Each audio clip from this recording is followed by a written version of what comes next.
ഇവന്മാരുടെയും പോലീസുകാരുടെ രീതി ശരിയല്ല. നമ്മുടെ കാലിലൊരു മുള്ളുകുത്തി കയറിയ കാല് വെട്ടി കയറിയാണ് എടുക്കുന്നത്. അത് കൂളായിട്ട് ആ മുള്ളു മാത്രം ഇങ്ങനെ തോണ്ടിയെടുക്കണം.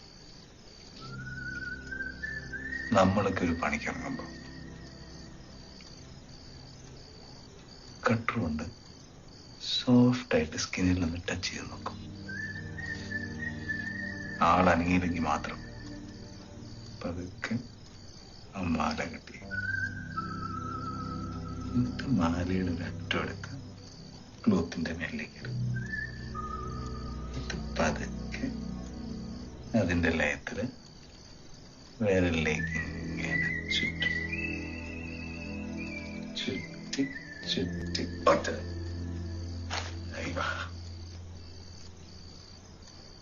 ഈ ബൈക്കിൽ നടന്ന് ഓടിക്കുന്നവർക്കൊന്നും പറഞ്ഞാൽ മനസ്സിലാത്തില്ല. ഈ സിംഗപ്പൂർ കട്ടിങ് മാലയൊക്കെ ഉണ്ട്, കാണാൻ നല്ലത്, പക്ഷെ ഭയങ്കര ഷാർപ്പ്. ഒറ്റ വരിക്ക് തൊണ്ടയിൽ കയറി ആൾ ചെത്തും. അതാണ് റോബറി. ഇത് സിമ്പിൾ തെഫ്റ്റ്.